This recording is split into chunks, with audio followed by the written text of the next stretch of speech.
બધી જે માનસિક તકલીફો થતી હોય કે શું કામ ફિમેલ્સ છે એ આ સમયમાં મૂંઝાતી હોય એની પણ વાત કરી, પણ એની સાથે સંકળાયેલા જે શારીરિક ફેરફાર છે પહેલાં આપણે એના માટે જાણીએ એટલે આપણને ખ્યાલ આવે કે આપણે શું ધ્યાન રાખવું જોઈએ આ એજમાં, જેના લીધે આપણે આગળ જતાં હેલ્થ ઉપર કોઈ ખરાબ અસર ન થાય. બરાબર. હવે મેનોપોઝ માટે આપણે આટલા બધા ચિંતિત શું કામ છીએ? કેમ કે ઓલમોસ્ટ દરેક ફિમેલની 1/3 લાઈફ, કેમ કે આપણે કહીએ કે મેનોપોઝ છે એ 45 થી 50ની ઉંમરે આવતું હોય, એટલે 1/3 લાઈફ જે આપણી છે એ આપણે મેનોપોઝમાં વિતાવીએ છીએ.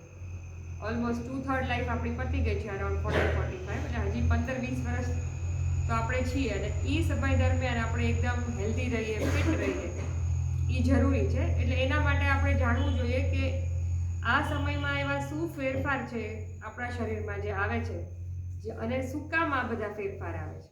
બરાબર. એક વસ્તુ બધાને ખબર છે કે આ સમયમાં ધીરે ધીરે કરતાં માસિક જતું રહે છે. હવે એ માસિક જતું રહે છે એનું કારણ એ છે કે આપણી ઓવરીઝ અથવા જે અંડાશય છે જેમાંથી હોર્મોન્સ બને છે, ઇસ્ટ્રોજન અને પ્રોજેસ્ટ્રોન, બે નામના હોર્મોન્સ હોય છે, એમાંથી જે ઓવરી હવે ધીરે ધીરે કામ કરવાનું બંધ કરી દે છે. એટલે આ ઉંમર પછી એમ કહેવાય કે નોર્મલી ફિમેલની ફળદ્રુપતા ઘટતી જાય છે, એટલે કે પ્રેગ્નન્સી થવાના ચાન્સીસ ઓછા રહે, સ્ત્રી બીજ નથી બનતા, સાથોસાથ ઇસ્ટ્રોજન હોર્મોનનું લેવલ ઘટી જાય છે. હવે જે ઇસ્ટ્રોજન હોર્મોન છે એ આપણા શરીર માટે ખૂબ જ શું કહેવાય સારું છે. હવે એના ઘટવાથી ઘણી બધી તકલીફો થતી હોય છે. એક એ થાય છે કે આપણી જે ચામડીની નીચે ચરબી છે એનું પ્રમાણ ઘટી જાય છે. એના લીધે આપણા મોઢા ઉપર, શરીરમાં આપણને એમ લાગે કે બધે જ કરચલીઓ પડવા માંડી છે, આપણને એમ લાગે કે આપણી સુંદરતા ઓછી થઈ રહી છે. પણ આપણે એ જાણીએ કે આપણે બીજું શું શું કરશું તો જેના લીધે આ બધી અસર ઓછી થાય. બરાબર. બીજું કે ઇસ્ટ્રોજન ઘટવાથી જે મેઇન હેલ્થ હેઝાર્ડ અથવા આપણી શરીરને તકલીફ થાય એવા શું શું ફેરફાર થાય છે, તો એક છે કે આપણા હાડકા ઉપર. દરેક સ્ત્રી અને પુરુષ એ બંનેના હાડકા વિથ એજ નબળા પડતા હોય છે, પણ સ્ત્રીઓમાં ઇસ્ટ્રોજન ઘટવાથી 45 પછી શરીરમાં જે કેલ્શિયમનો વપરાશ છે એ તો એટલો ને એટલો રહે, પણ જે કેલ્શિયમ આપણા હાડકા ઉપર જામેલું હતું એમાંથી જ શરીર વાપરવા માંડે જો આપણે પોતે કેલ્શિયમનો આપણો ખોરાકમાં એનો ઇન્ટેક ઓછો હોય તો.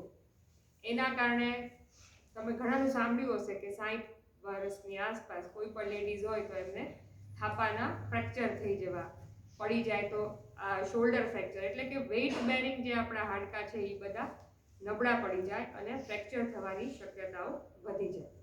એવી જ રીતે ઇસ્ટ્રોજન હોર્મોન છે એ આપણી બોડીમાં ચરબીનું બેલેન્સ, જે સારી ચરબી છે એનું પ્રમાણ નોર્મલ રહેવા દે છે, અને ખરાબ ચરબી છે એનું પ્રમાણ બહુ ન વધે એનું ધ્યાન રાખવું હોય છે. પણ જેમ જેમ ઇસ્ટ્રોજન ઘટે એમ એ અસર ઓછી થતી જાય અને શરીરમાં ચરબીનું પ્રમાણ વધે. જનરલી બધી ફિમેલ્સ એવી કમ્પ્લેન કરે કે મેનોપોઝ આવે પછી જ મારું વજન ખૂબ વધી ગયું. બરાબર. એમાંય વજન વધવામાં અહીંયા બધે ચરબી ઘટે છે, પણ જે ચરબી છે એ આવીને પેટ ઉપર અને કમરમાં ડિપોઝિટ થઈ જાય છે, એટલે આપણું વજન વધવાની શક્યતાઓ ખૂબ વધી જાય છે. સાથોસાથ ચરબી વધી ગઈ અને જે ચરબી સારી ચરબી છે એ ઘટી ગઈ, એના કારણે આપણા હૃદય ઉપર, એટલે જે આપણે જે આર્ટરીઝ હોય, જે લોહી લઈ જવાની કોશિકાઓ છે, એમાં ચરબીનું પ્રમાણ, એમાં પણ ચરબીનું ડિપોઝિશન થતું હોય, એટલે આપણે જેને કહીએ છીએ કે એ બ્લડ વેસલ બધા એની જે સોફ્ટનેસ છે એ જતી રહેશે અને એ કડક થઈ જશે. એના કારણે હાર્ટ એટેક આવવાની શક્યતા ફિમેલ્સમાં મેનોપોઝ પછી વધી જતી હોય છે. ઇસ્ટ્રોજન હોર્મોનને કારણે યંગ એજમાં ફિમેલ્સમાં, લેડીઝમાં જનરલી હાર્ટ એટેક આવતો નથી, અથવા આપણે મેલ સાથે કમ્પેર કરીએ તો હાર્ટ એટેકનું પ્રમાણ 40 વર્ષની ઉંમરમાં ફિમેલ્સનું તમે બહુ ઓછું સાંભળ્યું હશે, જ્યારે કે ઘણા જેન્ટ્સનું સાંભળ્યું હશે કે આટલી નાની ઉંમરે હાર્ટ એટેક આવી ગયું, 40-45. ફિમેલ્સમાં એ બધું 45-50, એટલે કે સાવ જ્યારે ઇસ્ટ્રોજન શરીરમાંથી ઘટી જાય પછી હાર્ટ એટેક આવવાની શક્યતાઓ વધી જતી હોય છે. હવે માસિક ઉપર શું અસર થાય છે? જેમ જેમ ઇસ્ટ્રોજન ઘટશે ઓવરી કામ કરવાનું ઓછું કરશે, એટલે ધીરે ધીરે માસિક ઓછું થતું જાય, કોઈને ડીલે થતું જાય, મોડું આવે, મહિનાની બદલે 1.5 મહિને, 2 મહિને, 3 મહિને. અને કોઈને એવું થાય કે એમ કે પહેલાં તો મને 5 દિવસ સરખું આવતું હતું, હવે તો 2 જ દિવસ આવે, 1 જ દિવસ આવે, એવા ચેન્જીસ આવે. હવે એવા બદલાવ આવે એ બધાને સ્વીકાર્ય હોય છે કે માસિકમાં કોઈ તકલીફ નથી થતી, ધીરે ધીરે ઓછું થઈ રહ્યું છે.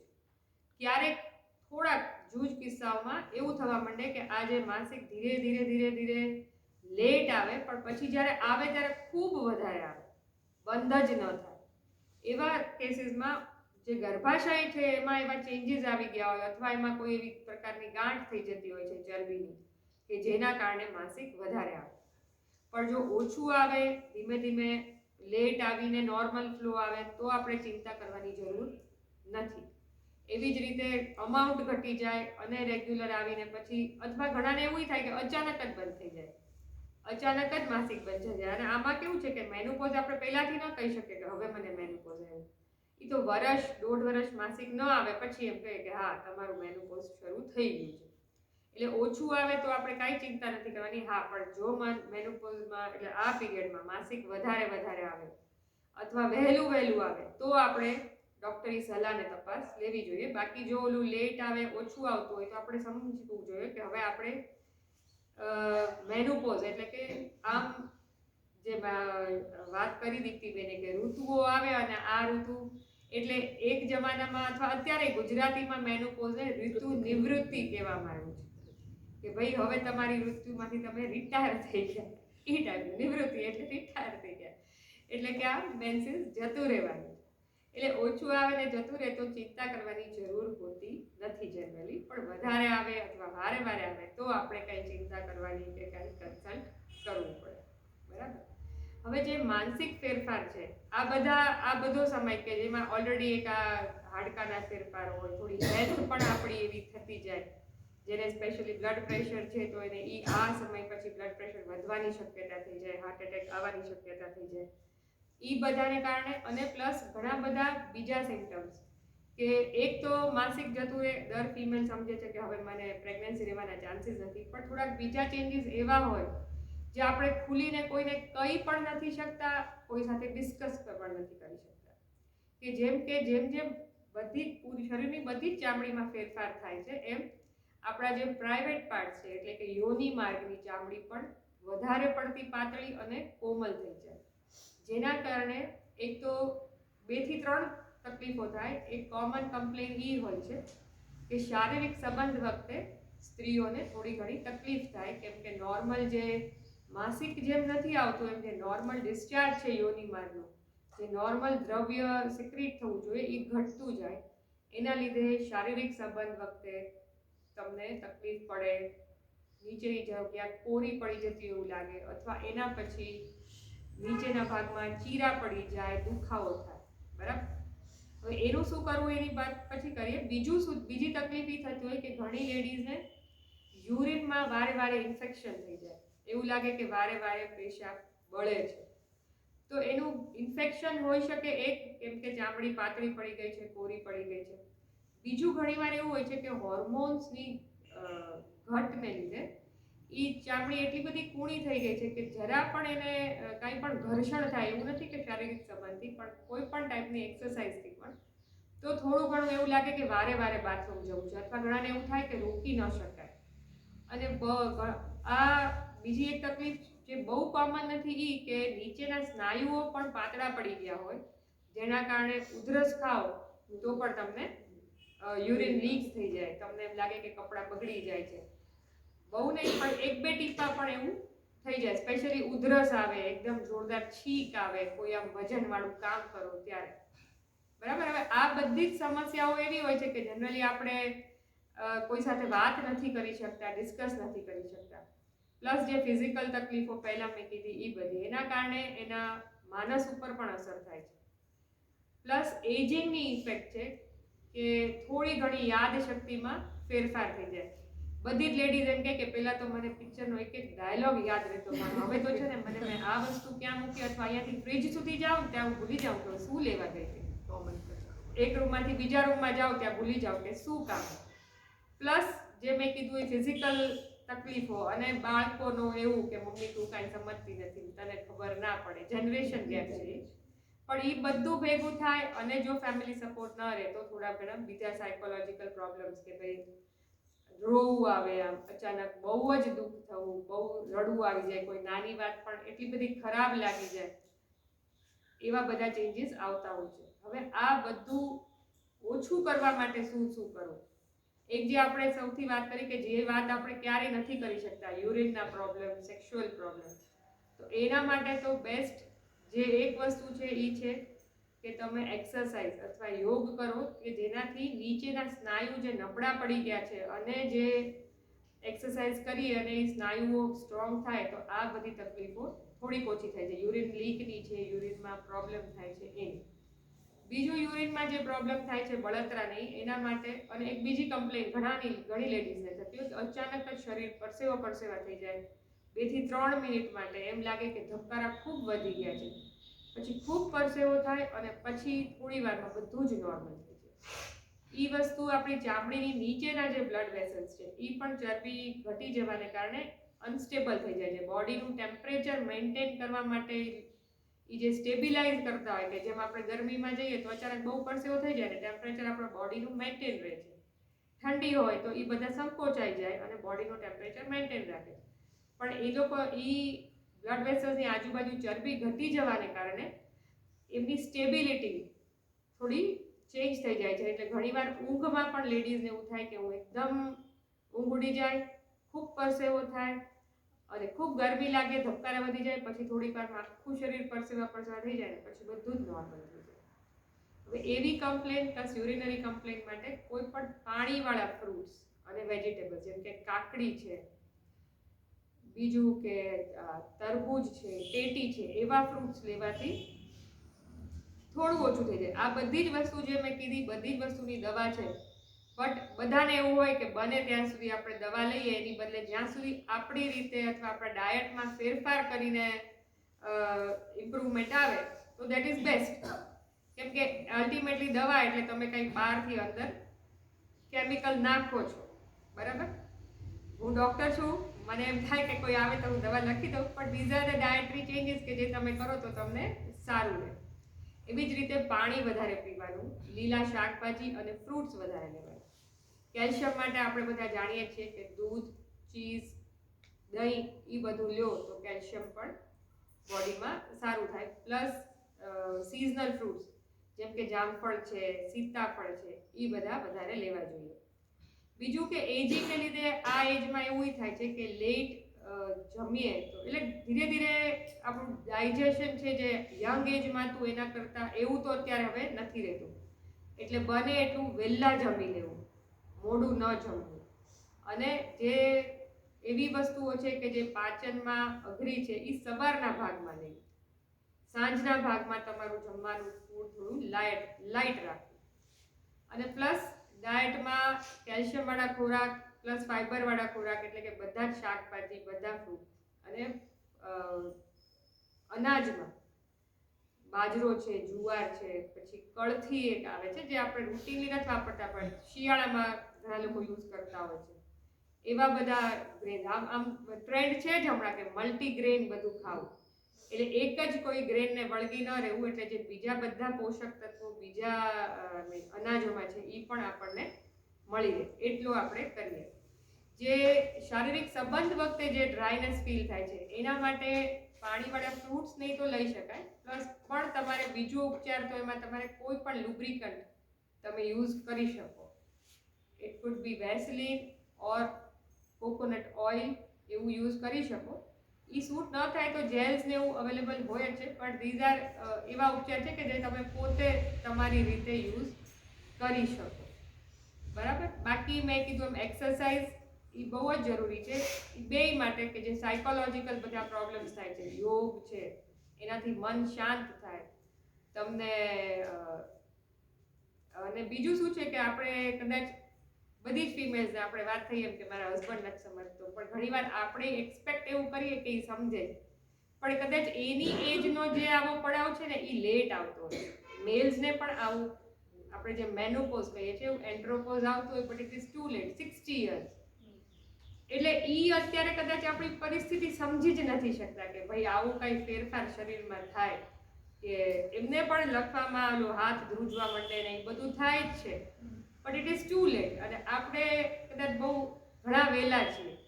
એટલે આ પ્રકૃતિએ જ આપણને આપ્યું છે કે આપણે પહેલા સમજી લઈએ, પછી કદાચ આપણે એમને ટેકલ કરી લઈએ અને સાચવી લઈએ, પણ જ્યારે આપણે આવે ત્યારે આપણને કોઈ સાચવી લેવું જરૂરી નથી.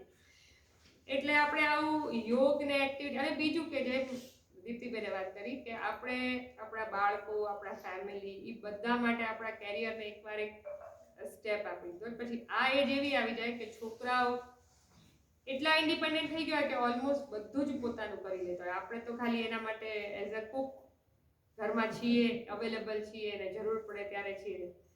એટલે એ સમયમાં જો if you start developing a hobby or you go back to your career in some way, તો કદાચ તમને પણ એક આઉટલેટ મળે તમારું, શું કહેવાય, આજે સ્ટ્રેસ છે એને થોડું આઉટલેટ મળે કે તમે તમને એક સેટિસ્ફેક્શન મળે કે હું પણ કંઈ કરી રહી છું. આ એજ એવી આવી જાય કે એમ થાય કે હવે તો હસબન્ડ એની ઓલામાં સેટલ, છોકરાઓ એની રીતે બિઝી, તો હું શું કરું આખો દિવસ. પણ આવું કંઈક કરીએ તો આપણને એક આઉટલેટ મળે કે ના, આપણને જે આપણું સેલ્ફ કોન્ફિડન્સ ડેવલપ થાય કે ના, હું પણ કંઈક કરી રહી છું. બીજું તમારે કંઈ પૂછવું હોય તો કે મેં મારી રીતે તો થોડું ઘણું સમજાવવાની કોશિશ કરી છે. આનો કોઈ આમ ચોક્કસ ડ્યુરેશન ખરું કે આટલા વર્ષ? જનરલી ઇન્ડિયન સેટઅપમાં 45 થી 50 યર્સની એજ હોય, એટલે ઘણાને જલ્દી જતું રહે. 40 પછી જાય તો આપણે બહુ જલ્દી ગયું એવું નથી કહેતા, પણ હા 40 ની પહેલા જાય તો થોડું વધારે જલ્દી કહેવાય. આવે છે બધાને વહેલું ગયું. હા, આવે છે વહેલું. આવવાનું વહેલુંનું કારણ એ છે કે માનસિક ડેવલપમેન્ટ. આપણે જ્યારે હતા અથવા આપણા પેરેન્ટ્સ 10-12 વર્ષે કાંઈ ખબર જ નહોતી પડતી શું છે. હવે બાળકો એટલા બધા, એટલે ટીવી છે, મોબાઈલ છે, ભણવામાં છોકરાઓને એટલી બધી ખબર પડે છે કે એમને બધું આ મેન્ટલ ડેવલપમેન્ટ એનું વિથ જનરેશન વધારે થઈ ગયું છે. પણ 10 વર્ષ પહેલા આવે તો એ અબનોર્મલ કહેવાય. જે પહેલા 13 થી 14 વર્ષ કે 15 વર્ષે છોકરો થતી હતી, હવે ઓલમોસ્ટ 11-12 વર્ષે જનરલી થઈ જતી હોય. એટલે એ તો એક સમય સાથેનો બદલાવ છે જે શરૂ થયો છે. પણ જવાની એજ બહુ વહેલી થઈ ગઈ છે એવું નથી. જનરલી 45 to 50, ક્યારેક 40 to 45.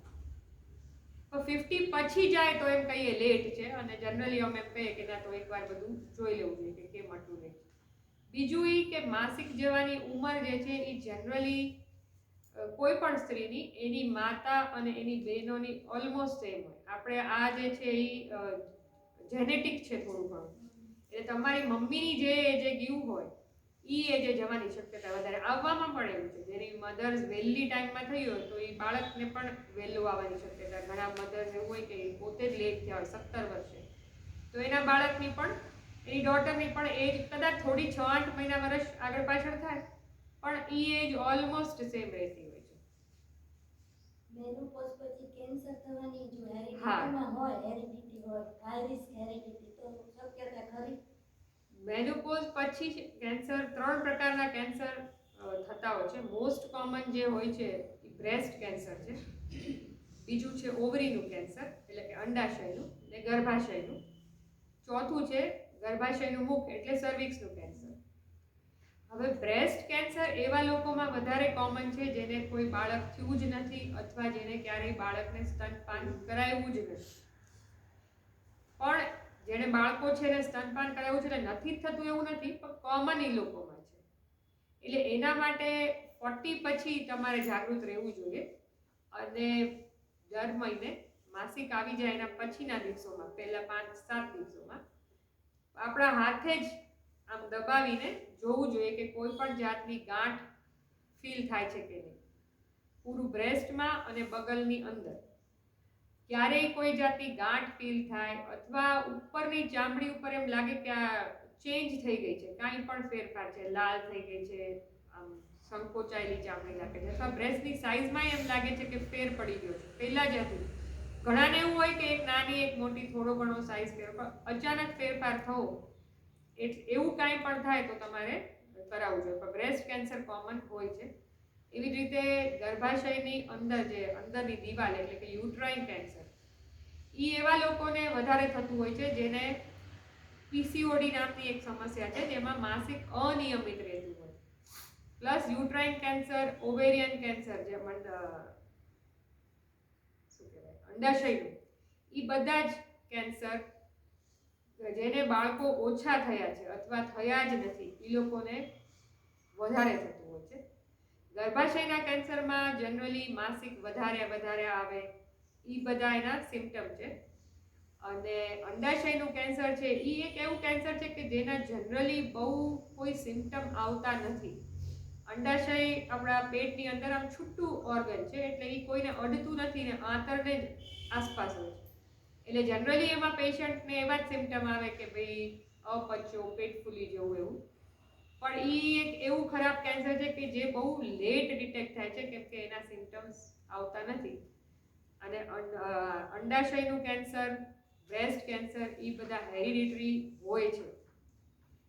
એટલે જો તમારી ફેમિલીમાં હિસ્ટ્રી હોય, સ્પેશિયલી મધર કે સિસ્ટર, મધરની સાઈડમાં ટૂંકમાં, તો જાગૃત રહીને એના માટે રેગ્યુલર તમારે ચેકઅપ કરાવવું જોઈએ. બાકી બ્રેસ્ટમાં મેં કીધું સેલ્ફ બ્રેસ્ટ એક્ઝામિનેશન કરો તો that is quite sufficient. High risk હોય એને અમે એમ કહીએ કે વન્સ મેમોગ્રાફી થવી જ જોઈએ, પણ જે હાઈ રિસ્ક હોય એને તો રેગ્યુલરલી દેખાડતા રહેવું પડે. મેમોગ્રાફી દર 2 વર્ષે, આફ્ટર 40 પહેલા નહીં. પણ લોકો એટલા કદાચ અવેર નથી. આપણા યોગના ગ્રુપનું આખા ભેગા મેમોગ્રાફી કરાવવા ગયા હતા બધા, ત્યારે પણ એટલો રિસ્પોન્સ નહોતો. બધાને મેસેજ મોકલ્યા હતા પણ છતાં બધા આવ્યા નહોતા. હા, એટલે એવું જ છે. આમ છે ને, અપર ક્લાસમાં બ્રેસ્ટ કેન્સર અને ઓવેરિયન કેન્સર વધારે કોમન છે. Upper class means well to do family. Lower ક્લાસમાં ગર્ભાશયના મુખનું કેન્સર હોય છે, કેમ કે એ લોકોને ઘણા બધા બાળકો થયા હોય, નીચે એવા ઇન્ફેક્શન લાગી જતા હોય, તો જેની એ લોકો ધ્યાન પણ ન આપતા હોય, ટ્રીટ પણ ન કરતા હોય, કોઈને મલ્ટિપલ સેક્સ્યુઅલ પાર્ટનર્સ હોય, એ બધા નહીં થાય. એટલે એ લોઅર ક્લાસ, લોઅર એફ્લુઅન્ટ પીપલમાં કોમન છે. તો બ્રેસ્ટ કેન્સર અને ઓવેરિયન કેન્સર એ અપર ક્લાસમાં, એટલે એ લોકોએ બધા એટલીસ્ટ એટલું તો જાગૃત રહેવું જ જોઈએ કે 40 પછી વન્સ મેમોગ્રાફી કરાવવી જોઈએ. જેને ફેમિલી હિસ્ટ્રી છે એને તો દર 2 વર્ષે કરાવવી જોઈએ કે કંઈ છે કે નહીં, કેમ કે એ જેનેટિકલી એ પ્રૂવન છે કે એ ફેમિલિયલ હોય છે. એનો એક ટેસ્ટ, જેનેટિક ટેસ્ટ હોય છે જેના માટે લોકો એટલા બધા ઓલા થઈને બ્રેસ્ટ કઢાવી પણ નાખે છે. હું એક હોલિવૂડ હિરોઈન છે, હું ભૂલી ગઈ, જેનિફર લોપેઝ, જેણે 2 બ્રેસ્ટ કઢાવી નાખી છે જસ્ટ બીકોઝ શી નોઝ કે she is genetically high બ્રેકા positive, એટલે એણે કરાવી નાખી છે. એટલે ઈ કેન્સર માટે તો વધારે જાગૃત રહેવાનું કારણ એ છે કે ઈ કેન્સર વહેલું ડિટેક્ટ થઈ જાય છે, વહેલી સ્ટેજમાં ડિટેક્ટ થઈને ઓપરેટ થઈ જાય, એના પછી જનરલી ઘણું જીવી શકતા હોય છે લોકો. અને વહેલી ખબર પડવાથી તમે જો ખાલી જાગૃત રહો ને પોતે, મેં કીધું સેલ્ફ એક્ઝામિનેશન કરો, તો તમને થાય તોય તમે એમાંથી જલ્દી બહાર આવી જાઓ ને પછી કાંઈ લોંગ ટર્મ રિસ્ક રહેતું નથી અર્લી ડિટેક્ટિવ હશે સ્ટેજ 2 સુધી.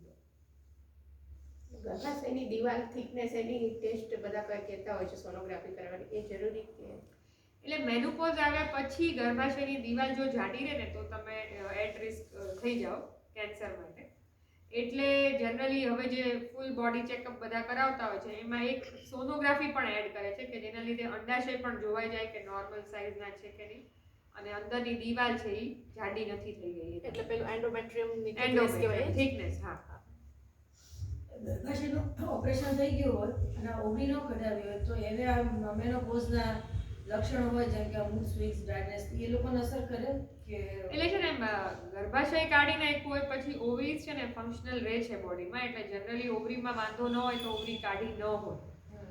પણ એ લોકોને પછી જ્યારે મેનોપોઝની એજ આવશે ત્યારે તો એ સાયકલ થશે જ કે ઓવરી કામ કરવાનું બંધ કરશે, ઇસ્ટ્રોજનનું પ્રમાણ ઘટશે. એ ઓવરી એટલે જ રાખ્યું હોય કે જે મેનોપોઝની નેચરલ એજ છે ત્યાં સુધી કોઈ પણ ફિમેલને તકલીફ ન થાય. એટલે અલ્ટિમેટલી જ્યારે એ 45 ની એજ આવશે ત્યારે એ બધા સિમ્ટમ્સ આવશે જ અને એ બધું શરૂ થશે. અને ક્યારેક એવું પણ થાય કે બહુ યંગ એજમાં યુટ્રસ કાઢ્યું હોય તો ઓવરી કામ કરશે 5-7 વર્ષ, તો પછી ધીરે ધીરે એનું ફંક્શન ઓછું થતું જશે. ને આ ઇસ્ટ્રોજનનું લેવલ વધારવા માટે ફૂડમાં ઇસ્ટ્રોજનનું લેવલ વધારવા માટે ઘણા ફૂડ્સ છે જેને આપણે ફાઇટો ઇસ્ટ્રોજન કહીએ છીએ. એકમાંથી જે આપણને ઇઝીલી અવેલેબલ છે એ એક સોયાબીન છે, જેમાં it is a natural oestrogen. બાકી આયુર્વેદિક ઘણી બધી વસ્તુઓ છે. અશોકા એક આવે છે, જે અશોકના પાન. અશોક વૃક્ષ. હા, અશોક વૃક્ષના પાન. એ આપણે ક્યાંય યુઝ નથી કરતા ફૂડમાં, અને મને એનું નોલેજ નથી. અશ્વગરિષ્ઠ નામનું હા. સિરપ. હા, એટલે સિરપ આવે છે, પણ આવી રીતે પોતે યુઝ કરવું હોય તો કેવી રીતે નેચરલી યુઝ કરવું એ નથી ખ્યાલ. કદાચ કોઈ આયુર્વેદિક વાળાને ખબર હોય.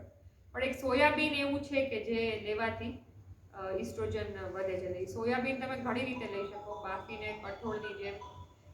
સોયાબીનનું લોકો શેક બનાવે છે, પલાળી એમાં આદુ ફુદીનો નાખીને ક્રશ કરીને પછી લીંબુ ને એવું નાખીને જસ્ટ એઝ એટલે ડેઈલી કેટલા પ્રમાણમાં લેવું? એટલે ડેઈલી એવું કંઈ ફિક્સ પ્રમાણ તો કોઈ એવું મેં નથી વાંચ્યું ક્યાંય, પણ એટલીસ્ટ તમે અડધી વાટકી જેટલું લ્યો તો એ તમારું રૂટીન પછી ઇસ્ટ્રોજન એમ બોડીમાં. એ પચવામાં હેવી છે થોડા, તો થોડાથી પછી કરો ને જોવાનું કે ચેક કરો. અને એટલે થોડાથી જ તમારે સ્ટાર્ટ કરવું. એટલે અડધી વાટકી, જેમ કે 2-3 ચમચી જેટલું થયું, અડધી વાટકી એટલું લ્યો તો જનરલી વાંધો નથી આવતો. અને એ કે સવારના ભાગમાં, એટલે તમે કાં તો લંચમાં લ્યો, તમારા ઘઉંની રોટલીમાં એને ક્રશ કરીને સાથે એડ કરો, અથવા આવી રીતે કઠોળની જેમ, અથવા મોર્નિંગમાં તમે શેક કેવું લ્યો તો એ સારું પડતું હોય. પછી વાંધો નથી આવતો. આ પણ નોટ આફ્ટર ઇવનિંગ ટાઈમમાં ઓછું, એમ કેમ કે પચવામાં ભારે તો હોય છે. मैम आफ्टर 50 पीरियड्स रेगुलर आ रहा है, कोई प्रॉब्लम नहीं है तो चेकअप कराना चाहिए? मतलब एक सोनोग्राफी करवा वो लेनी तो चाहिए. ऐसे 6 मंथ में कराते हैं रेगुलर. बस, तो और कुछ करवाने की जरूरत नहीं है. और वो भी आपको पीरियड्स रेगुलर नॉर्मल आ रहे हैं. हाँ, ज्यादा आ रहे हैं तो फिर जल्दी सोचना पड़ेगा कि आ रहे हैं और एवरी 6 मंथ में एक सोनोग्राफी करा ही लेते हैं. हाँ बस, तो फिर और कुछ करवाने की जरूरत अभी तो नहीं है. कुछ प्रॉब्लम होता है और ओवरी में कुछ एबनॉर्मल आता है तो मेरा रेगुलर हाँ, मतलब जनरली वो आपकी मदर के साथ ज्यादा कोरिलेट होता है. कई फीमेल्स को आता है 50 पर. हमारी हेरिडिटी में हाँ, तो कोई प्रॉब्लम नहीं है. तो आफ्टर 54 गए. हाँ, इसलिए वही जनरल एज 45 to 50 है, पर 50 के बाद भी अगर रेगुलर आ रहे हैं, नॉर्मल आ रहे हैं तो कुछ चिंता नहीं. हाँ, ज्यादा आता है तो मतलब आपको मतलब कुछ प्रॉब्लम है तो कुछ टेस्ट करवा लीजिए. और आप, मैंने बोला वैसे आप 6 मंथ पे करा लो, पर जनरली हम ईयरली बोलते हैं कि वंस इन अ ईयर आप चेकअप करवा लो कि कुछ है नहीं. મને 54 યર્સ જ ગયું છે એટલે ત્યારે જસ્ટ મેં યોગા જોઈન કર્યું હતું એટલે પછી મને સાવ કોઈ પણ તકલીફ પડી નથી એમ. એટલે એનાથી ફાયદો થયો હોય કે ના, એટલે યોગથી, મેડિટેશનથી ઘણો ફાયદો થતો હોય છે. ઘણાને મેન્સીસ, આમાં કેવું છે કે આપણું મેન્સીસ છે, જે આ વાત કરી કે વહેલું આવવા માંડ્યું છે, આપણું માસિક છે એનો કંટ્રોલ, મેઇન કંટ્રોલ મગજ ઉપર છે. જે મગજમાં જે હાઇપોથેલેમસ નામની ગ્રંથિ હોય છે, ત્યાંથી પિટ્યુટરી ગ્રંથિ ઉપર અસર કરે ને એ જે હોર્મોન્સ નો સ્ત્રાવ એ ઓવરીને કંટ્રોલ કરે છે. એટલે એક તો ઊંઘ, જેટલી ઊંઘ ડિસ્ટર્બ થાય, હવે જે મોડર્ન લાઈફસ્ટાઈલમાં આપણે કહીએ કે પીસીઓડી બહુ વધી ગયું છે, તો એ જે ઊંઘનું રિધમ જેનું, અને આ બધા હોર્મોન્સ મેઇનલી રાતના ટાઈમમાં મિડનાઇટમાં સિક્રીટ થતા હોય છે, જે આપણી ઓવરીને બેલેન્સ કરે છે. એટલે તમારી ઊંઘ જો ડિસ્ટર્બ રહેતી હોય, અથવા જેનું રૂટીન જ એવું છે કે ઉજાગરા થતા હોય, એ બધાને આ બધી વસ્તુઓ બહુ અફેક્ટ કરે અને ઓવરીઝ ઉપર અસર કરે. પણ સામે જો તમે મેડિટેશન કરી રહ્યા છો, તમારું મગજ મીન્સ કે તમને શાંત કરી દે મેડિટેશન, એના લીધે તમારી ઊંઘ આમ અનડિસ્ટર્બડ થઈ જાય, તો એ બધું જ રેગ્યુલરાઇઝ અને સિન્ક્રોનાઇઝ થઈ જાય, જે થોડુંક અનિયમિત થઈ ગયું. એટલે યોગ અને મેડિટેશન એ બહુ જ ઇફેક્ટિવ રહે છે આ બધી જ વસ્તુઓ. માસિક માટે તો ખાસ. પીસીઓડીમાં પણ અમે કહેતા હોઈએ છીએ કે તમે એટલીસ્ટ યોગા સ્ટાર્ટ કરો. મેનોપોઝના દરમિયાન પણ જો યોગ ચાલુ હોય તો જે માનસિક તણાવ છે એને આપણે શું કહેવાય, સામનો વધારે ઇઝીલી કરી નાખતા હોઈએ છીએ. મને છે ને બ્લીડિંગ ફિક્સ જ ના હોય. 20 દિવસ તો લગભગ મામાં પરાણું નીકળે, ક્યારેક 18 દિવસે થવું, ક્યારેક 25 દિવસે થવું, ક્યારેક 28 દિવસે થવું, કોઈ ફિક્સ જ ના હોય. ને આવે એટલે કોઈ પણ 2 દિવસ એટલો બધો ફ્લો આવે કે નીચે બેઠી હોઉં ને ઊભી થવું તો કપડાં બગડી જાય, કે ઊભી હોઉં ને બેસવા જવું તો કપડાં બગડી જાય. તો એવું શું રીઝન એનું? એમ એટલે પહેલા તો એમાં જોવું જ પડે કે ગર્ભાશયમાં કોઈ પ્રકારની ગાંઠ નથી કે મને તમને- ફાઇબ્રોઇડની ગાંઠ છે તેની ટ્રીટમેન્ટ ચાલે છે મારા વૈદ્યની દવાથી. હા. તો એના જે બધા સ્નાયુ હોય એને ડ્રાય કરી દીધા છે અને એને મને એમ સમજાવ્યું કે જ્યાં સુધી તું આ થતી હોય રેગ્યુલર ત્યાં સુધી એને બધા જે બ્લેડ આપણું બ્લડ હોય એને આમ બાયપાસ થાય છે. એટલે મને કે એને ટચ થાય અને ફૂલે તો તને પ્રોબ્લેમ થાય. આપણે આપણું જે યુટ્રસ છે કઢાવવું નથી, એને તું 2 દિવસ રેસ્ટ કર અને બાકી દવા ચાલે છે.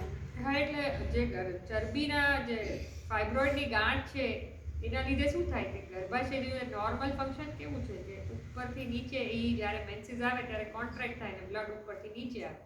પણ એ ગાંઠ છે એ એક તો કે ફાઇબ્રોઇડની સાઇઝ જ અરે ગર્ભાશયની સાઇઝ મોટી થઈ જશે. જે આપણે વાત કરીએ એન્ડોમેટ્રિયમ, તો એ જગ્યા જ મોટી થઈ જશે. એટલે જે નોર્મલ જગ્યામાંથી જેટલું બ્લડ નીકળતું હોય એ જગ્યા વધી જાય એટલે બ્લીડિંગ વધી જાય. પ્લસ તમને જે એમને સમજાવ્યું ને કે એ દિવાલની પાસે હોય એટલે એની આજુબાજુના બ્લડ વેસલ્સ ફૂલી જાય એટલે બ્લીડિંગ વધારે થાય.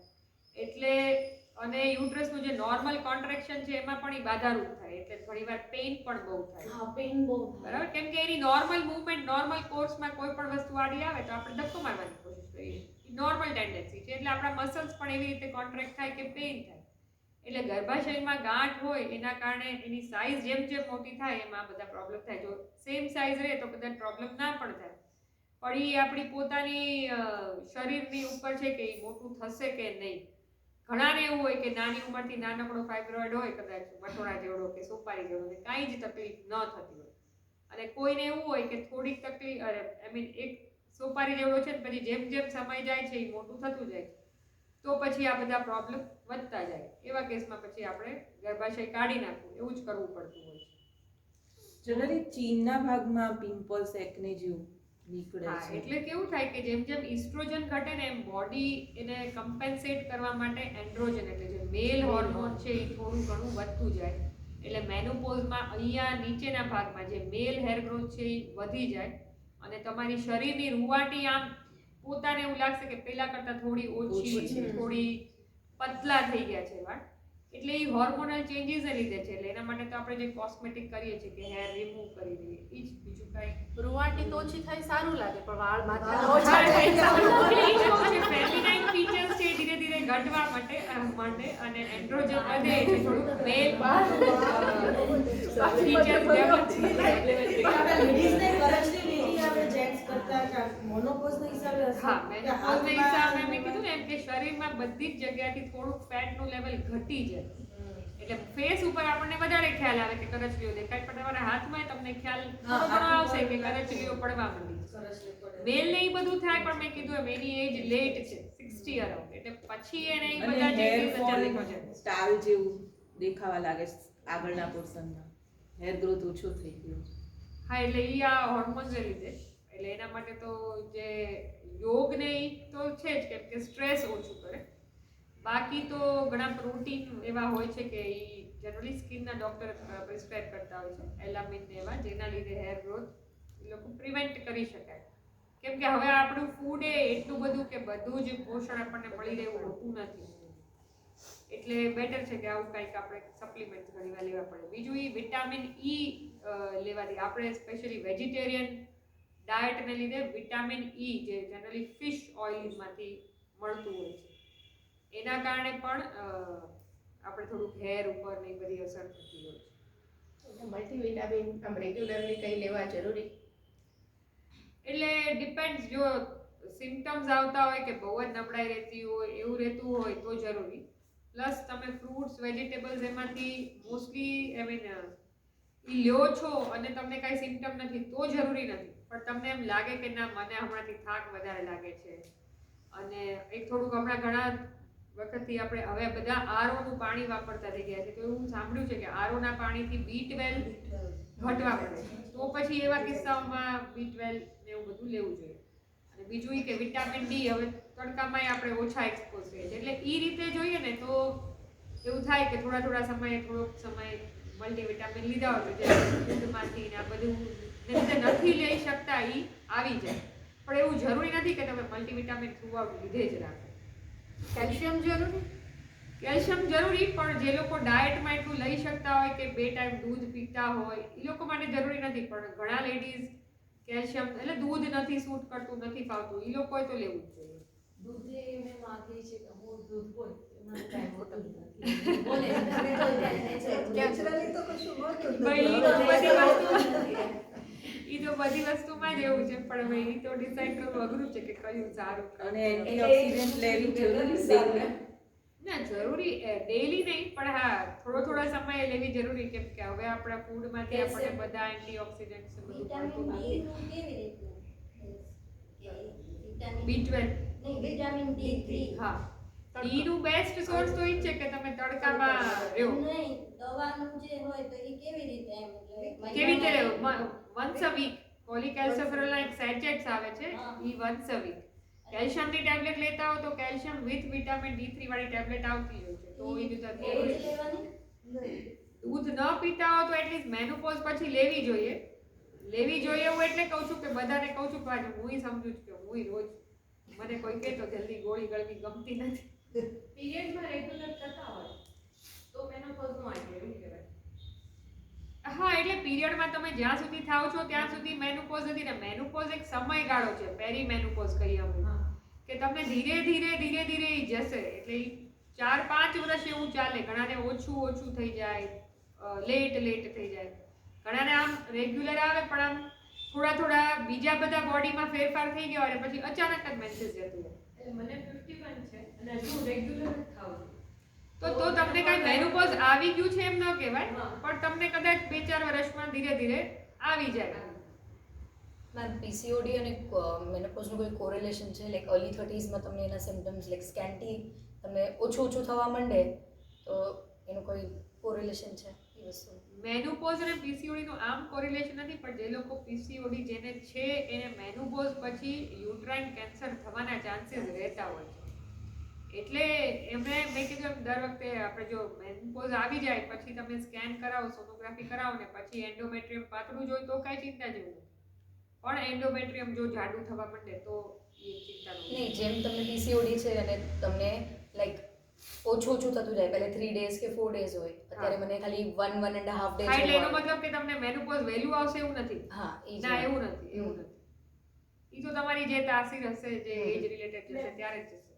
મારો 41 રનિંગ છે એટલે મારે 1 મહિનો આમ બ્લીડિંગ રેગ્યુલર આવે છે, નોર્મલી આવતું હોય 1-2 દિવસ પછી બીજા મહિને ટીપું આવે અને એ કેવું આવે એકદમ કાળું, જે ટીપું આવે ને સાવ એકદમ કાળું બ્લીડિંગ આવે, તો એનું કઈ કારણ? એટલે ઈ તમારે મેનોપોઝની સાયકલ જ સેટ થઈ છે. આપણે 2 અંડાશય છે, કદાચ ઘણીવાર એવું થાય કે એક અંડાશયમાંથી 1 મહિનો સ્ત્રી બીજ બનતું હોય, બીજા અંડાશયમાં બીજું મહિને, એવું ઓલ્ટરનેટ હોય. એટલે ક્યારેક એવું થતું હોય કે તમે કહો છો એમ કે 1 મહિનો બરાબર આવે, 1 મહિનો ઓછું આવે, એટલે તમે મેનોપોઝ તરફ જઈ રહ્યા છો. અને જે તમે કીધું કે કાળું આવે, એમાં બ્લડ ખરાબ આવે એવું ન હોય, પણ આપણે સમજીએ છીએ કે જ્યારે માસિક વધારે આવે તો એક સાથે લોહી નીચે આવી જાય એટલે રેડ દેખાશે. પણ ઈ જ માસિક જ્યારે ઓછું આવશે તો એ ધીરે ધીરે નીચે પહોંચવાનું, કેમ કે એ છે જ ઓછું, તો એ નીચે પહોંચતા વાર લાગે છે. તમને એવું લાગે કે એ બ્લેક છે, એટલે એ બ્લેક છે એટલે ચિંતા કરવાની જરૂર નથી. હા, એ બ્લેક હોય ને સાથે તમને કઈ પ્રોબ્લેમ થતો હોય કે પેઇન થાય છે અથવા ખૂબ વાસ આવે છે ના એવું નથી, તો એમની ઇન્ફેક્શન છે. પેઇન તો તમને દર વખતે થતું હશે, ખાલી બ્લેક આવે ત્યારે પેઇન થાય એવું ના હોય. તો એ તો રૂટીન છે ને કે તમને એ થાય જ છે, પણ એ ઇન્ફેક્શન હોય એમ કે વાસ આવતું હોય ત્યારે જ પેઇન થતું હોય તો એમ વિચારવાનું કે કોઈ પ્રકારનું ઇન્ફેક્શન છે ને તમારે કઈ ઇન્ફેક્શનની દવા લેવી પડશે. બાકી બ્રાઉન આવે છે એની ચિંતા ન કરો, એ ઓછું આવે છે એટલે નીચે જ્યારે તમારા ઓલા ઉપર આવે છે ત્યારે તમને બ્રાઉન દેખાય છે, કેમ કે ઓછું હોય એટલે એ સુકાવા માંડે પોતાની મેળે, પછી સુકાઈને નીચે નીકળે છે. તો જે વધારે ફ્લો આવતો હોય તો ક્યાં સમય સુધી એની રાહ જોવાની? વધારે ફ્લો તમને તમારી રૂટીન લાઈફ ડિસ્ટર્બ કરે, મીન્સ કે તમારે એનું કંઈ કરવું પડશે. એક કે તમારું હિમોગ્લોબિન ઘટી જાય છે, મીન્સ કે એ તમારું નોર્મલ લાઈફને તમને ડિસ્ટર્બ કરી રહ્યું છે. અને ફ્લો એવો છે કે તમે તમારું રૂટીન પણ તમારું ડિસ્ટર્બ થઈ જાય. તમે એમ કહો કે હું 2 દિવસ કંઈ કરી જ ના શકું, મીન્સ કે એ તમને ડિસ્ટર્બ કરે. નોર્મલ જેટલું આવતું હોય, સપોઝ 5 દિવસ મને આવે છે નોર્મલી, હવે 7 દિવસ આવવા માંડ્યું, પણ એ મારા રૂટીન લાઈફને ડિસ્ટર્બ નથી કરતું. કદાચ પહેલા હું 2 જ વાર પેડ ચેન્જ કરી એવા 3 વાર કરું તો એ નોર્મલ એક્સેપ્ટેબલ ચેન્જ છે, જે કદાચ હોર્મોનલ ફેરફારને લીધે છે. પણ એ એટલું છે કે હું દર 2 કલાકે પેડ ચેન્જ કરું ને હું એમ કહું કે દિવસમાં 10 થી 12 વખત મારે બદલવું પડે છે, હું એમાં જ રહું, તો એ અનએક્સેપ્ટેબલ ચેન્જ છે. જેમ કે મેન્સીસ આવે ને પેઇન થાય એમાંય અમે એમ કહીએ કે તમારી રૂટીન લાઈફને જો ડિસ્ટર્બ નથી કરતું, તમે ખાલી ઘરગથ્થુ પાણીની બેગ આતે અથવા એક ટેબ્લેટ લ્યો મટી જાય તો કાંઈ ચિંતા જેવું નથી, નોર્મલ છે. પણ એ એટલું પેઇન છે કે તમારે સૂઈ રહેવું પડે છે, તો એનો મતલબ એ કે એટલું બધું છે કે ધેર ઇઝ સમ પ્રોબ્લેમ કે જેના કારણે આટલું બધું પેઇન છે કે તમારી રૂટીન તમારું ડિસ્ટર્બ કરી જાય. મેડમ મને છે ને 39 યર્સ છે, મને કેવું છે રેગ્યુલર 24 તારીખ હોય તો 24 ની સાંજ એટલે સાંજ જ છે, પણ હમણાં મહિનાથી એવું થયું છે કે ગઈ 25 થી આ 25 માં વચ્ચે 2 વખત માસિક આવ્યું અને 2 દિવસ આવ્યું. એટલે કોઈ પણ કારણથી હોર્મોનલ ફેરફારને લીધે તમને એવું થયું હોય, ઘણીવાર સ્ટ્રેસ હોય, ઘણીવાર પરિવારમાં એવું કંઈક બની ગયું હોય જેના કારણે એવું થયું હોય, પણ આવું વારે વારે થાય તો તમારે થોડોક સમય હોર્મોનલ જે ડિસ્ટર્બ થયા છે એને સેટલ કરવા માટેની દવા લેવી પડે.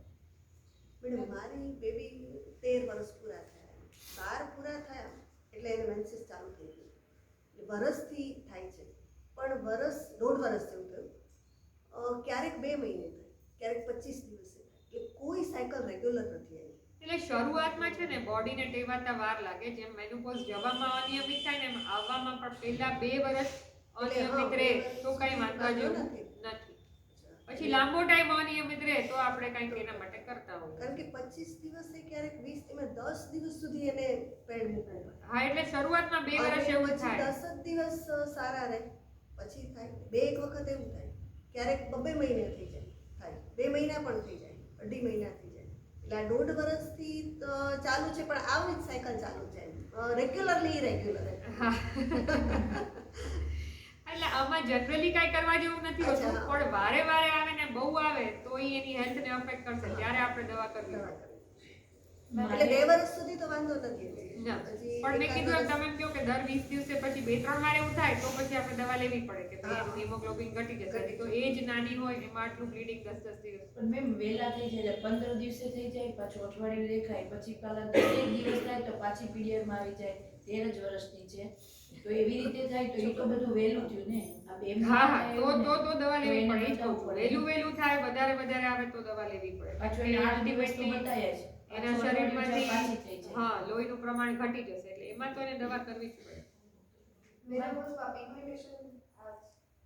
હા, વિથ એજ આ હેર સ્કિન પિગમેન્ટેશન, ઓલા ફ્રેકલ્સ થઈ જાય, ઘણાને અહીંયા બ્રાઉન થઈ જાય, તો એ ઇફેક્ટ ઓફ એજિંગ જ છે. એટલે એના માટે તો તમે જે થોડું ઘણું તડકાનું ધ્યાન રાખો પ્લસ એક્સરસાઇઝ ને એવું કરો તો એ થોડું ઓછું થાય.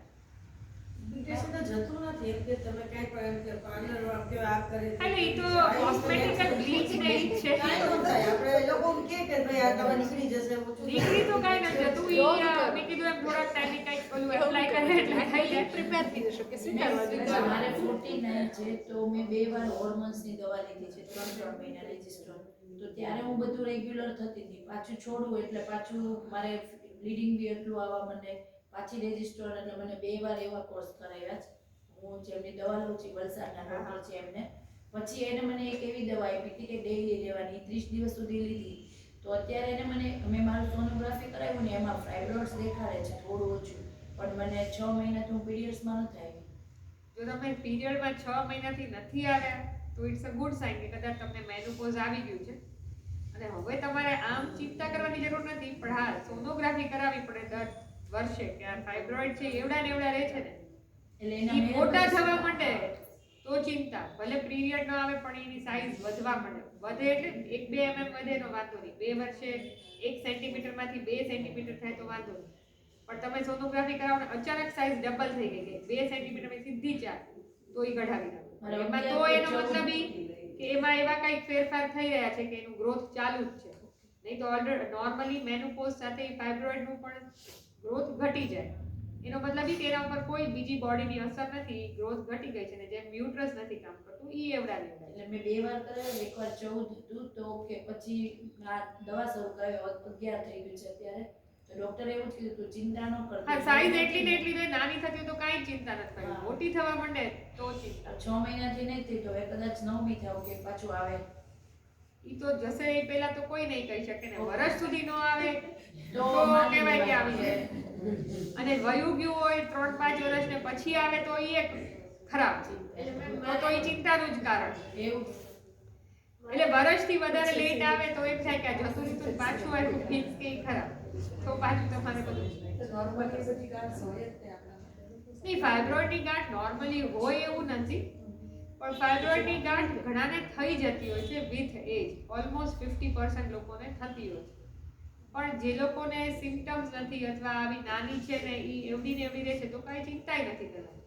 પણ ગાંઠ છે સાથે મેન્સીસના પ્રોબ્લેમ છે અથવા ગાંઠની સાઇઝ મોટી થતી જાય તો પછી આપણે એ કઢાવી નાખીએ. મારી 3 વર્ષ પહેલા સોનોગ્રાફી કરાવી તો એમાં નાની નાની કીધી મને કે તમારી માસિક છે સાથે હા, જતું રહેશે.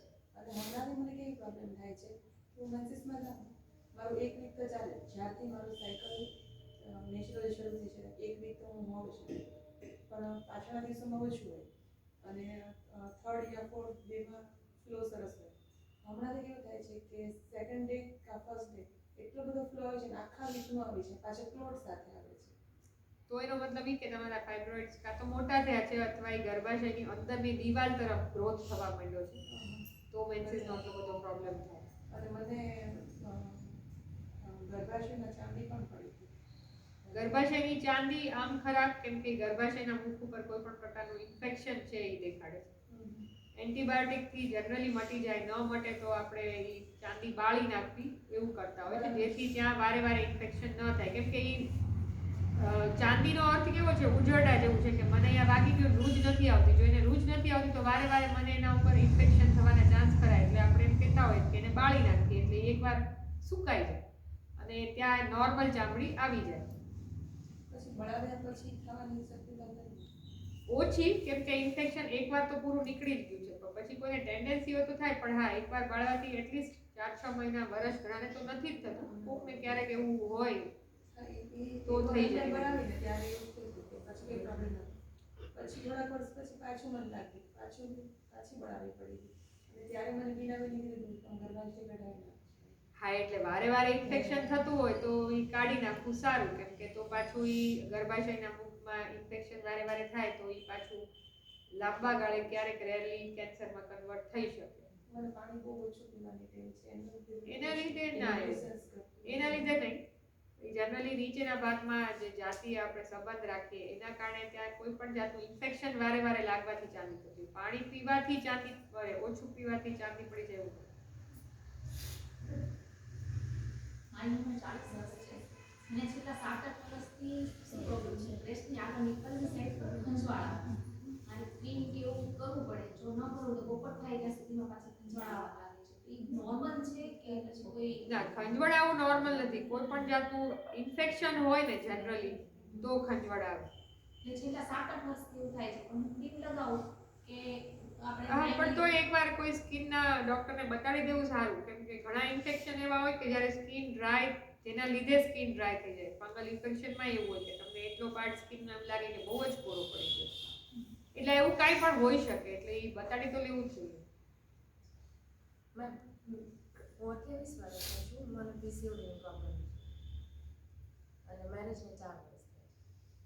ટચમાં રહેજો, પ્રશ્ન પૂછી લો પણ પછી. એટલે પીસીઓડી માટે કોમનેસ્ટ વસ્તુ એવું છે કે તમારું જેટલું વેટ, પીસીઓડી 2 પ્રકારના હોય, પણ 50% લોકોનું વજન વધારે હોય. એટલે ખાલી 5 to 10% તમારું વેટ લોસ થાય તો ઘણું રિધમ નોર્મલ થઈ જાય. સાવ ટ્રીટ થઈ જાય એવું નથી કહેતી, પણ ઘણું રિધમ નોર્મલ થઈ જાય. અને પ્રેગ્નન્સી ન રહેતી હોય તો પછી એના માટે કંઈ પ્લાન જ નથી, હા. પણ પીસીઓડીનો હા, તો પ્રોબ્લેમ તમારે એટલું ધ્યાન રાખવાનું કે તમારી ઊંઘ છે, ઊંઘની સાયકલ બને એટલી ફિક્સ રહે, કે સુવાના ટાઈમ, ઉઠવાના ટાઈમ. એક એક્સરસાઇઝ તમારા રૂટીનમાં રાખવાની. પીસીઓડી માટે એમ કહેવાય કે એ લાઇફસ્ટાઇલ ડિસઓર્ડર છે, કે જેને એમ વણી જ લેવાનું કે મારે જિંદગીભર કસરત તો કરવાની, ચાડી તો બધાએ જ કરવી જોઈએ, પણ પીસીઓડી વાળાને ખાસ તો લાંબા ગાળે હેલ્થ પ્રોબ્લેમ ઓછા થાય. અને ત્રીજું, મેં કીધું એમ વેટ તમારું બેલેન્સ રહેવું જોઈએ. સડન વેટ ગેઇન થવાથી પાછા નવા પ્રોબ્લેમ ઊભા થાય. એટલે એક બેલેન્સ વેટ રહે.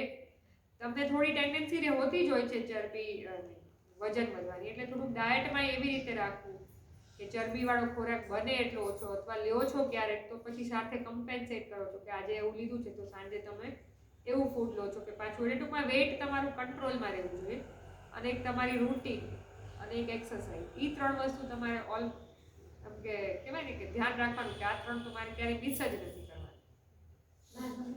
તમે જે કીધું કે વહેલા આવે આવી રીતે, એટલે મારે લાસ્ટ 1 વર્ષથી 15 ડેઝ 20 ડેઝ એવી રીતે પીરિયડ્સ આવે છે, તો ચેકઅપ કરાવવું જોઈએ કે? હા, એકવાર ચેકઅપ કરાવવું જોઈએ, અને જનરલી 3-1 મહિનાની એવી દવાઓ આપતા હોય છે કે ઓવરીનું આપણે કામ બંધ કરી દઈએ, ઓવરીને રેસ્ટ આપીએ, પછી જનરલી આ એજમાં એ પાછું રિધમ સેટ થઈ જતું હોય તમે છે. કીધું ને કે મારી મમ્મીને પણ 14 એજમાં મેનોપોઝ, બંને સિસ્ટરને બી સેમ. હા, તો તમારી ટેન્ડન્સી રહેશે કે તમારે એ એજમાં જવાની ઓલી થાય. મને મારી 48 છે, અત્યારે પિમ્પલ્સ એકદમ થાય છે આ 6 મહિનાથી એકદમ જ, એટલે હોર્મોન્સ કે હા, થોડું હોર્મોનલ ફેરફાર અને સ્ટ્રેસ, એ 2 વસ્તુ છે કે જેનાથી પિમ્પલ્સ થતા હોય. એટલે હવે મેનોપોઝની એજ આવે ને એના લીધે જે હોર્મોનલ ચેન્જીસ આવતા હોય એના લીધે પણ પિમ્પલ્સ થાય છે. ઘણી વખત મારે છે ને પીરિયડ ડિલે કરવા માટે હું ટેબ્લેટ લઉં નોસ્ટ્રા, તો એ સારું કહેવાય કે ઘણી વખત લેવી જ પડે એવું થાય છે. એટલે સારું એટલે ખરાબ કોઈ રીતે નથી, ક્યાં સુધી નો નડી શકે એટલે ખરાબ એ રીતે કે તમે કોઈ દવા લ્યો છો, કેમ કે આમ ભલે આપણે ઘરમાં વધારે એવું છે કે ભાઈ માસિક આવે એટલે એ તમને ભગવાન પાસે ન જોવું જોઈએ, પણ એઝ સચ ઇટ ઇઝ ફિઝિયોલોજિકલ, એટલે તમે નેચરલ એક્સેપ્ટ કરીને એમાં ચેન્જ ન કરો તો વધારે સારું. પણ જે દવાઓ લેવી પડતી હોય છે એ આમ એટલી બધી કોઈ હાનિકારક નથી હોતી કે લ્યો તો એનાથી કંઈ થઈ જતું હોય, એટલે તમે વન્સ ઇન અ વ્હાઇલ લેતા હો તો એમાં કંઈ વાંધો આવતો નથી.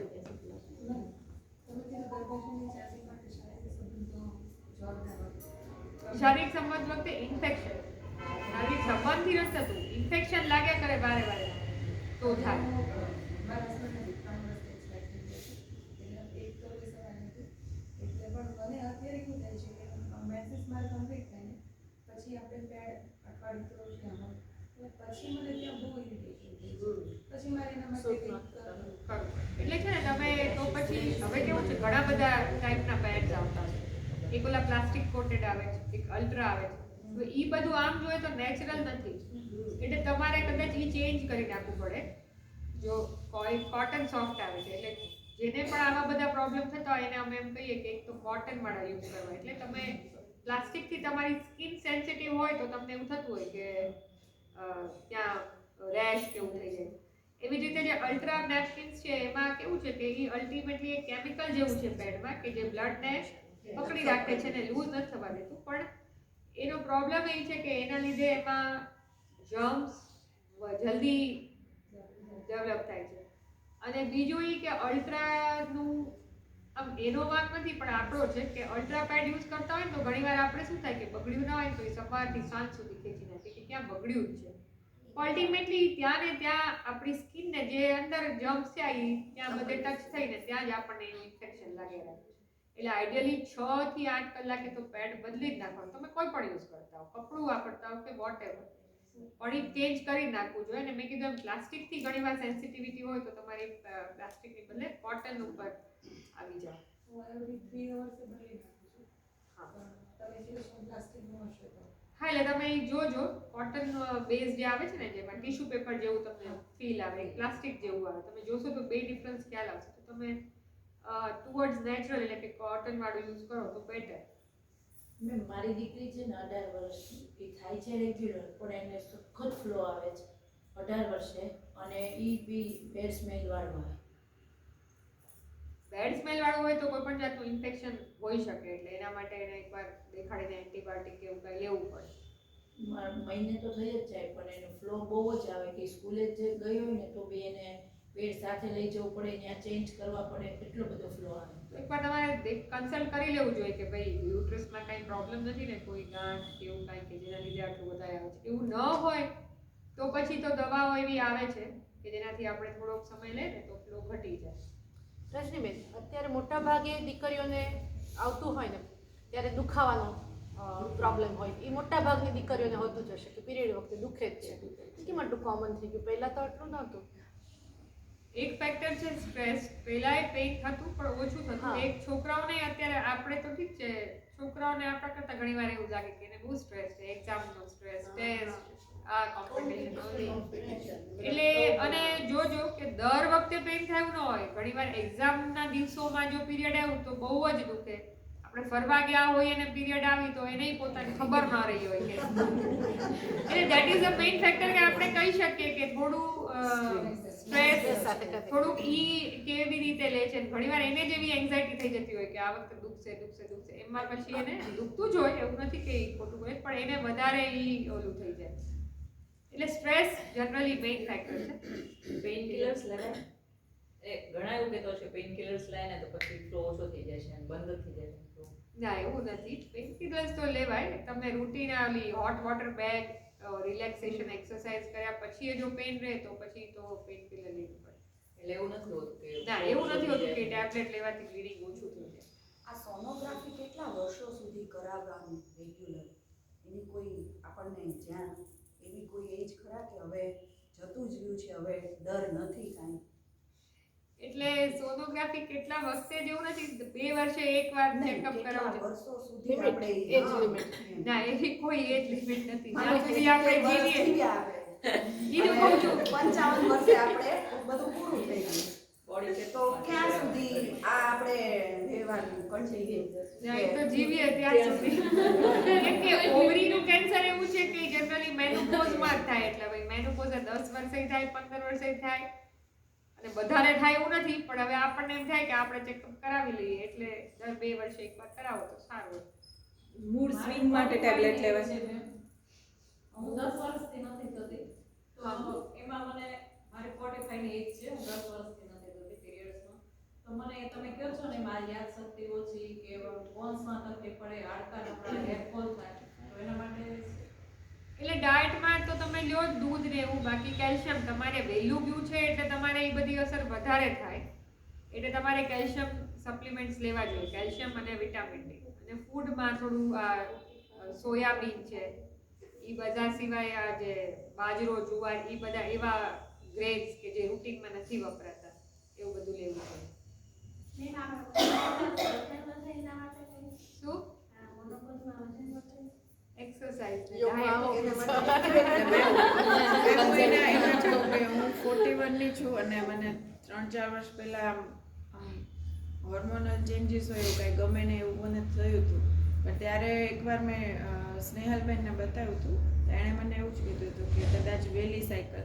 પણ ત્યારથી મેં પછી દીપ્તિબેન પાસે આવીને મને કોઈ પ્રોબ્લેમ નથી થતો એમ કે યોગા કરવાથી. ના, એટલે એ તો છે જ. યોગાથી તમારા મૂડ સ્વિંગ્સ ને એના ઉપર ઘણી બધી અસર થતી હોય.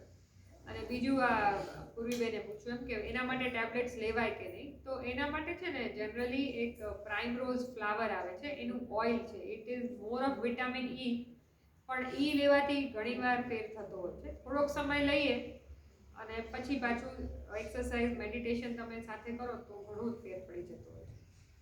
પણ એમાં સૂર્ય નમસ્કાર નહીં કરીએ ને તો એટલે જે મહિનો ઇરેગ્યુલર હોય ને તો એ મહિને એવું થાય કે ના ના સૂર્ય નમસ્કાર નથી કર્યા એટલે આમાં એવું થાય. એટલે એ તો છે જ કે યોગનું તો બહુ ઓલું છે, યોગ અને મેડિટેશન.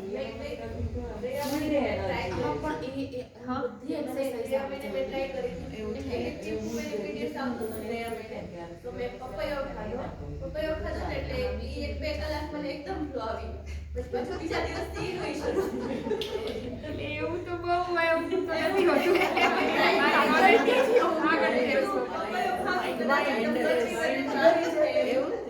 એટલે પપૈયામાં વિટામિન એ હોય જે આપણા બોડી માટે જરૂરી છે, પણ ખાવ ને આવે એવું ન હોય.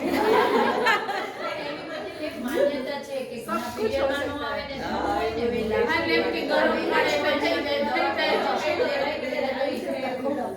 વેલા થવાની દવાની ઇન્જેક્શન બહુ રિલાયબલ નથી હોતી. એટલે એમ કે ટેબ્લેટ નથી લેવી.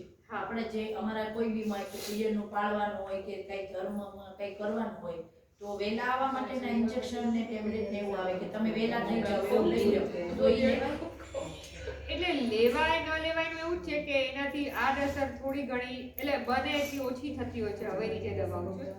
ન લ્યો તો એ સારું કે ભાઈ તમે ખોટી એવી પીરિયડ લઈ એટલે બને ત્યારે દવા લઈ આ તો કુદરતની સામે જ રહ્યા ને આપણે. હા એટલે તમે શું છે કે બોડીમાં એવા ચેન્જીસ લાવો છો જસ્ટ આપણી સગવડતા માટે, એટલા માટે ન લેવી જોઈએ. પણ હવે જે દવાઓ આવે છે એની કોઈ સાઈડ ઇફેક્ટ નથી હોતી એટલે પણ ઘણા એવું કહે કે ગરમ ખાવા માંડો તમે જલ્દી થઈ જશો, યા તો માથામાં તેલ નાખો તો જલ્દી થઈ જાઓ. એવી માન્યતાઓ છે પણ કેટલી પ્રૂવન છે મને નથી. હા નહીં, ઘણા એવું કે પપૈયા ખાઓ, માથામાં તેલ નાખી દો, એમાં થઈ જશો. અને રિયલમાં એવું થાય કે તમે એટલે થતું હશે પણ મેં કીધું એમ મારા એ નોલેજના સ્કોપથી બિયોન્ડ છે કે એમની પાસે તો પીરિયડ મતલબ મેનોપોઝના ટૂચકા છે. એ તો એવું થઈ ગયું છે મેમ, બધાને હસવું છે તો હસાવી દો. અમારે છે ને એવું સિચ્યુએશન થઈ એટલે એમ કે કોઈ બોડી એટલે જેનો ડેડ બોડી હોય ને એને લઈ જતા હોય ને તો એને એમ કહી દેવાનું કે મારું મોનોપોઝ તારી સાથે જાય, જે બી હોય ને એવું. તો મારે કેવું થયું છે કે મેં દવા મારી શરૂ થતી અને હું થઈ ગઈ 6 મહિના, અને 6 મહિનામાં 2-3 વાર એવું થયું કે મારે એવી રીતે સ્મશાન યાત્રામાં જવું પડ્યું. એટલે મેં 2-3 બોડીને બધાને કહી દીધું કે મારું અને મારું રિયલમાં જતું રહ્યું. એટલે હું યોગમાં બધાને વાત કરતી. એટલે એનું એક કારણ ઈ છે કે તમે માનસિક રીતે તમને એમ થયું કે હા હવે જતો જ રહ્યો. એ મનથી મગજ થઈ જાય એટલે ઈ થઈ જાય, બાકી આવું નથી થાય. પપૈયામાં એવું લાગે, પપૈયામાં એવું લાગે, માઇન્ડસેટ વાંધો નથી. તમને વાંધો હા બસ તમારે સોરી હોર્મોન ડિસ્ટર્બન્સ થયું છે અને પ્રી મોનોપોઝ એવું ડિસ્ટર્બન્સ થયું ને એને કારણે થાઇરોઇડની અસર આવી તેવી રીતે ચેક કેર કરવામાં તો તમારે યોગ સ્પેશિયલિસ્ટને પૂછો કે થાઇરોઇડ માટે કયા યોગ કરવા, એ એમને ખ્યાલ છે. બાકી ડાયટમાં થાઇરોઇડ માટે કાંઈ હોય એવું મને બહુ નોલેજમાં નથી કે શું કરવું જોઈએ. હા હોર્મોનલ ડિસ્ટર્બન્સ માટે તમે મેં કીધું એમ ડાયટમાં ફેરફાર ને એ થોડું કરો. બાકી તો થાઇરોઇડ માટે મને નથી નોલેજ. થાઇરોઇડ માટે હું બહુ કોન્ફિડન્ટ છું. હા એટલે જ કહું છું કે આનો પેલું માનસિકતાની વાત કરો એટલે થઈ ગઈ. મહિનામાં જે 2 વખત માનસિક હા ડોક્ટરને કન્સલ્ટ કરીને લેવી જોઈએ કે પેલા ઈ જોશે કે યુટ્રસમાં કઈ ગાંઠ કે એવું કઈ નથી પછી દવા